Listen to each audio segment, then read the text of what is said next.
ক্রেতা সুরক্ষা নিয়ে একটু বলি। এখন যে স্বাস্থ্য নিয়ে অনেক রকম ব্যাপার চলছে, স্বাস্থ্য পরিষেবা একবারে ভীষণভাবে ভেঙে পড়েছে, তাই তো মনে হচ্ছে টিভিতে যা শুনছি।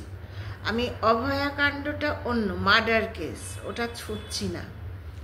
আমি যেটা বলতে চাইছি, ক্রেতা সুরক্ষায় ওটা তো service sector, deficiency in service and defective goods. তার মধ্যে স্বাস্থ্য পরিষেবা একটা বিরাট অংশ। এই যে আমরা গুলিয়ে ফেলছি স্বাস্থ্য পরিষেবা, এটা কিন্তু একটা অ্যাডমিনিস্ট্রেটিভ। হ্যাঁ, আর ডাক্তারবাবুরা দেন চিকিৎসা। কেন দুজনের পরিপূরক? ডাক্তারবাবুরা চিকিৎসা দেন, কিন্তু তার ওটি লাগে, তার এক্সরে মেশিন লাগে, তার নার্স লাগে, তার ওয়ার্ড বয় লাগে, সব কিছু লাগে। এগুলো হচ্ছে পরিষেবার অংশ। আর গুডস, এগুলো একটা স্বাস্থ্য পরিষেবা, একটা সর্বাঙ্গ সুন্দর পরিষেবা যেখানে প্রত্যেকের কন্ট্রিবিউশন আছে।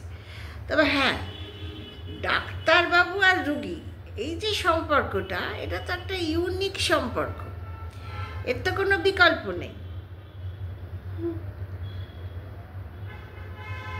সেই হিসেবে বলছি যে অনেক সময় একটা ডিবেট শুনলাম সেদিন, যে স্বাস্থ্য পরিষেবায় ডাক্তারবাবুরা প্রাসঙ্গিক কি অপ্রাসঙ্গিক কোনটা।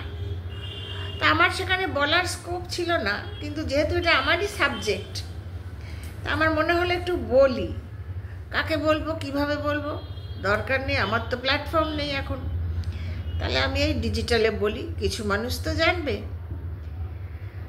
পুরো পরিষেবাটা হচ্ছে অ্যাডমিনিস্ট্রেটিভ। সেখানে ডিফেক্টিভ গুডস, অর্থাৎ মেশিনপত্র ঠিকঠাক রাখতে হবে, ওটিকে ঠিক করে রাখতে হবে, ওটিতে নানা রকম সব যন্ত্রপাতি। তারপরে পরিষেবা দেবে নার্স, নন মেডিকেল স্টাফ আছে তো প্রচুর, তারপর ওয়ার্ড বয় আছে, অ্যাম্বুলেন্স আছে, সমস্ত কিছু নিয়ে পরিষেবা। আর ডাক্তারবাবুর আছে চিকিৎসা। এইবার চিকিৎসা, ডাক্তারবাবুরা বলে না, চিকিৎসায় যদি ভুল হয়, গাফিলতি হয়, তাহলে ডাক্তারবাবুদের দোষ। কারণ কনজিউমার প্রোটেকশন অ্যাক্টে কি আছে? নেগলিজেন্স। কিন্তু ডাক্তারবাবু যদি রোগ ধরতে না পারেন, সেটা কিন্তু ডাক্তারবাবুর দোষ নয়, পারেননি, তার জ্ঞান বৃদ্ধিতে কুলোয়নি। কিন্তু উনি যদি রোগীকে অবহেলা করেন, তাহলে কিন্তু ডাক্তারবাবুর দোষ, অর্থাৎ চিকিৎসায় অবহেলা। তার সঙ্গে কি আছে আবার? পরিষেবা। তাহলে ইট ইজ আ কমপ্লিট একটা হোল থিং।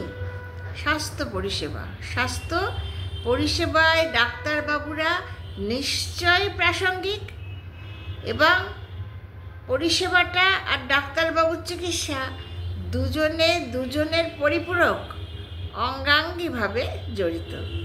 এই জায়গাটা কিন্তু ক্লিয়ার হওয়া দরকার। জানি না আমি বলতে পারলাম কি না, এটা তো বড় সাবজেক্ট, আরও অনেক বলা যায়।